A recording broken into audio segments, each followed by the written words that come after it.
उत्तर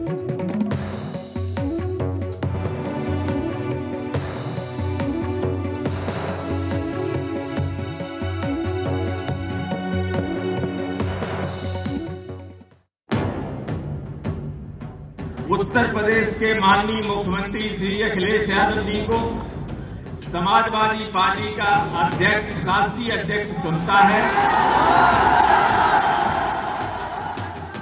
जो मेरी जिम्मेदारी है बेटे की हैसियत से, अगर पार्टी बचानी पड़े तो पार्टी बचाए, अगर मुझे कोई भी त्याग करना पड़ेगा, कोई भी जिम्मेदारी लेनी पड़ेगी केवल बचाने के लिए, तो मैं आगे आऊंगा। चुनाव चिन्ह है समाजवादी पार्टी पर, चुनाव चिन्ह है हमारे दस्तखत। नेताजी के साथ मरते दम तक साथ हैं। उनके साथ रह करके अगर कभी नायक बने तो अगर खलनायक भी बनना पड़ेगा तो बनने के लिए तैयार है।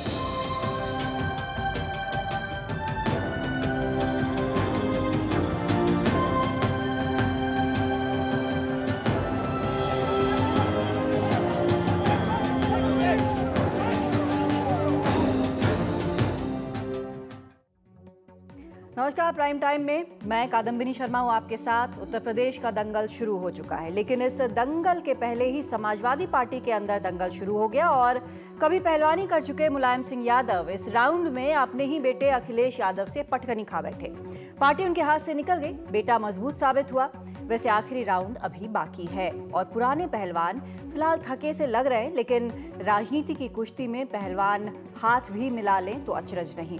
वैसे जानकार मानते हैं कि दोनों पहलवान इस दंगल के बाद हाथ जरूर मिलाएंगे।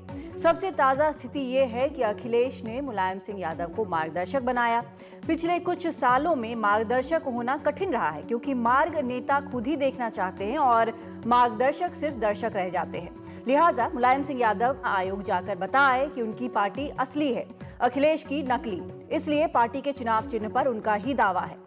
अब अखिलेश मंगलवार को जाएंगे चुनाव आयोग, ये उनकी बारी है।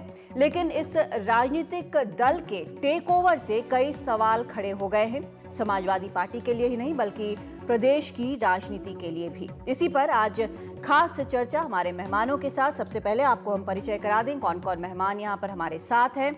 यहाँ दिल्ली स्टूडियो में रामदत्त त्रिपाठी हमारे साथ हैं, वरिष्ठ पत्रकार हैं। अंबिकानंद सहाय हमारे साथ हैं, वो भी वरिष्ठ पत्रकार हैं। केजे राव साहब हमसे दिल्ली में जुड़ रहे हैं, पूर्व सलाहकार हैं चुनाव आयोग के। जूही सिंह हैं, प्रवक्ता हैं समाजवादी पार्टी की, और सबसे हम चर्चा करेंगे। सबसे पहले जूही सिंह, क्योंकि लखनऊ में हैं तो उनके पास चलते हैं। सबसे पहले जूही जी, क्या माने कि ये एक पूरी की पूरी बगावत है, टेक ओवर है, अब पार्टी दो फांक हो गई है, कोई रिकंसिलिएशन नहीं हो सकता है? कादम्बिनी जी, मुझे लगता है कि माननीय मुख्यमंत्री बहुत कोशिश कर रहे थे और कोशिश कर रहे हैं।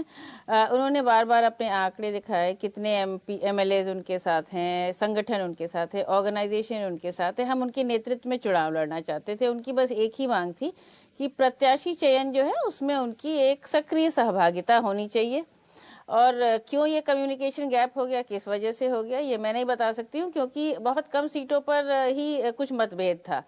लेकिन आज हमने अपना अधिवेशन किया और राष्ट्रीय अध्यक्ष उनको चुना, क्योंकि पूरी पार्टी और संगठन उनके नेतृत्व में चुनाव लड़ना चाहता था।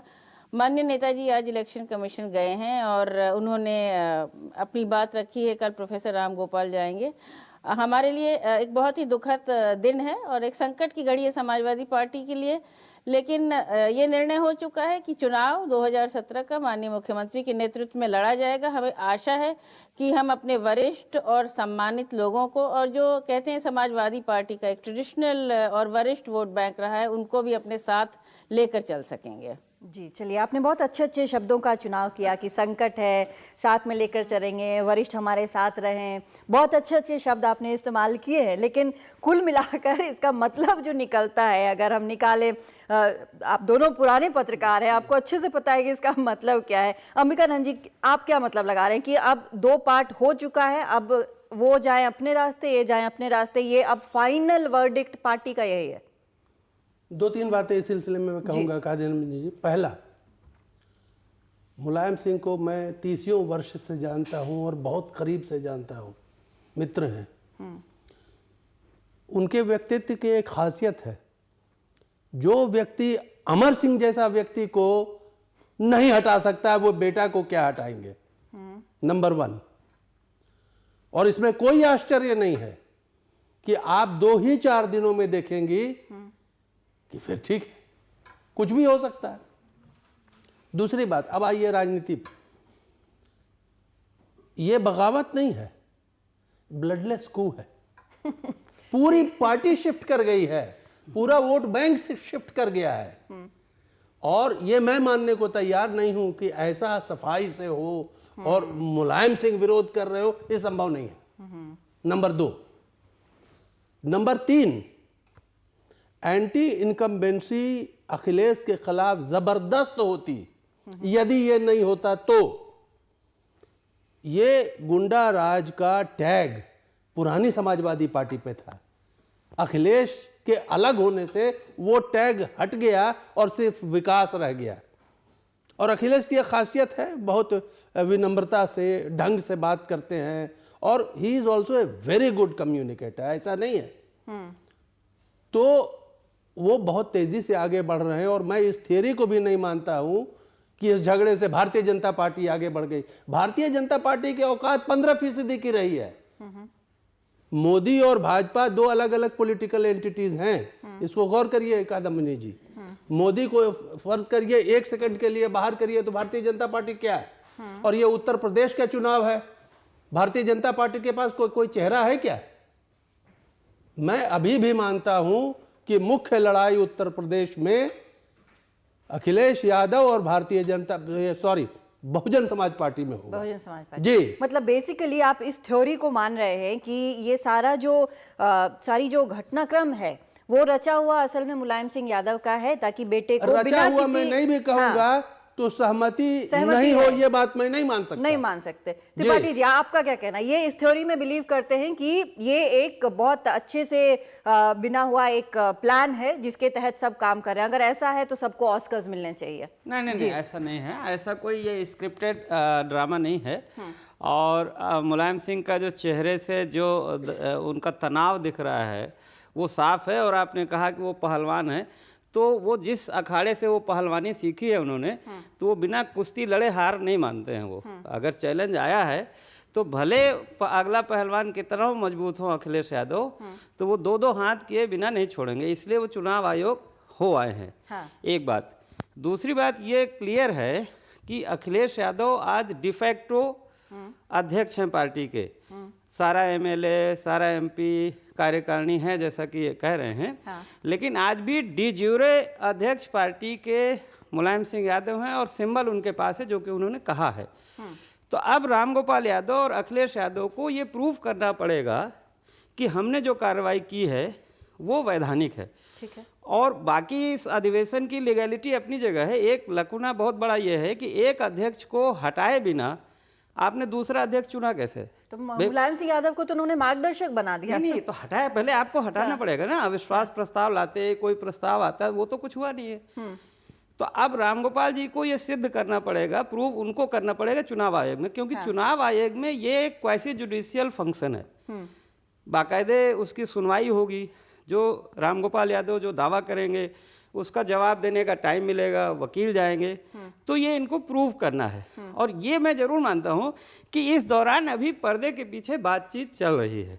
मैं एक बार जरा मैं इलेक्शन कमीशन वाला पॉइंट में केजे राव साहब से क्लियर कर लेना चाहती हूँ। राव साहब, ये जो बात लगातार हो रही है टेक्निकलिटीज की, और चुनाव आयोग के पास आज जैसे मुलायम सिंह यादव गए हैं, अब मंगलवार को अखिलेश जाएंगे, तो अगर इस तरह की लड़ाई हमने पहले तो देखी नहीं है कि यहाँ पर एक ही पार्टी के अंदर इतना ज़्यादा हो जाता है, लेकिन अभी के प्रेजेंट सिनेरियो में, हालांकि इसके पहले एग्जाम्पल होंगे ज़रूर, लेकिन अभी प्रेजेंट सिनेरियो में आमतौर पर क्या प्रोसेस है, प्रक्रिया क्या है, कितना वक्त लगता है? प्रक्रिया जहाँ तक है, पहला जो केसेस की बात है तो कांग्रेस पार्टी 3 दफा स्प्लिट हुआ, 1969, 1978, 1995। और जनता पार्टी 3 दफा हुआ था, 1979, 1980, 1989। लोकदल हुआ था 2 दफा, 1987 और 1988। अन्ना डीएमके हुआ था 1 दफा 1987 में।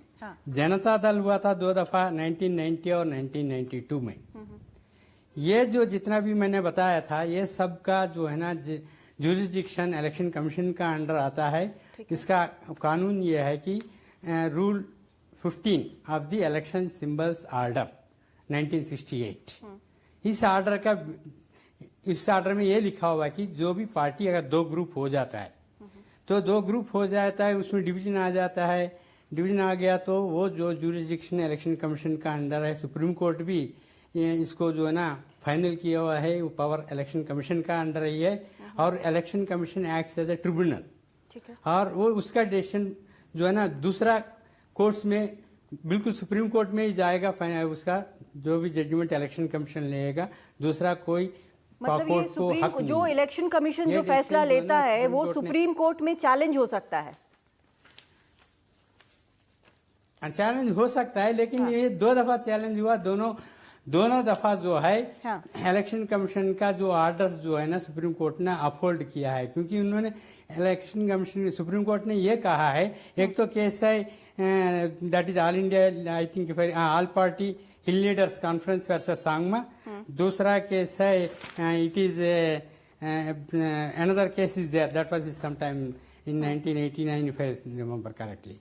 So इन दोनों केसेस में सुप्रीम कोर्ट ने ये कहा है कि जो इलेक्शन कमीशन सिंबल का झगड़ा होता है तो पॉलिटिकल पार्टी इलेक्शन कमीशन का पास ही जाते हैं, और डिस्प्यूट होता है तो इलेक्शन कमीशन ही जुरिस्डिक्शन, उसी का जुरिस्डिक्शन में आता है। उनका डिसीजन जो भी है वो फाइनल है। और ये भी कहा है जो डिसीजन लेने का पहले उन लोग जो है ना पार्टीज का जो भी लिख के देते हैं उनका, और इलेक्शन कमीशन का पास भी कुछ इन्फॉर्मेशन होता है, वो जो सब कलेक्ट करते हैं, उनका कलेक्ट करके अगर कोई भी सुनना, हमें भी सुनिए करके कुछ लोग भी कहेंगे, उनको भी सुनना पड़ेगा इलेक्शन कमीशन को।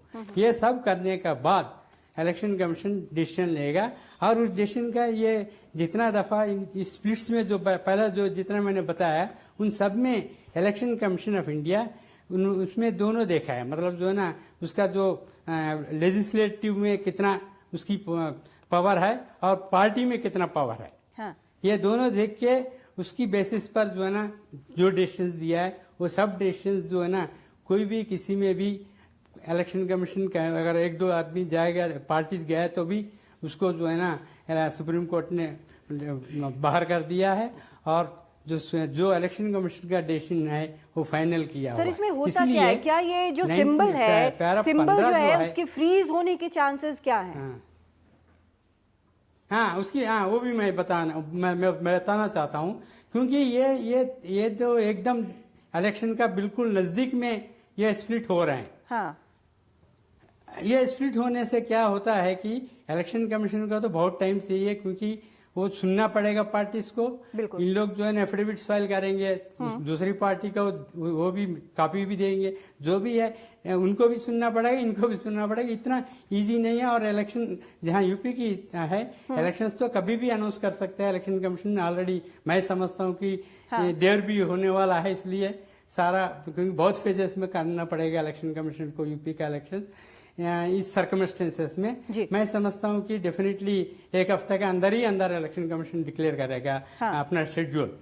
एक दफा शेड्यूल अनाउंस करने का बाद तो ये कोई डिसीजन नहीं दे पाएगा इलेक्शन कमीशन, क्योंकि इलेक्शन कमीशन को बहुत टाइम लगेगा। मैं बताता हूँ, फर्स्ट जो है ना जो 69 में जब स्प्लिट हुआ था, और वो दिसंबर में हुआ था स्प्लिट 69 में, फर्स्ट इलेक्शन वो कांग्रेस पार्टी का स्प्लिट हुआ था। उसकी जो है ना जजमेंट आया हुआ था, इलेक्शन कमीशन का फाइनल डिसीजन आया हुआ था जनवरी 1971 में आया। वैसे ही बाकी केसेस में भी टाइम लगता है। और उस टाइम का, उस पीरियड में क्या है, इलेक्शन कमीशन जो है वो उसको जो है ना उसको फ्रीज करेगा, उस सिंबल, पार्टी का सिंबल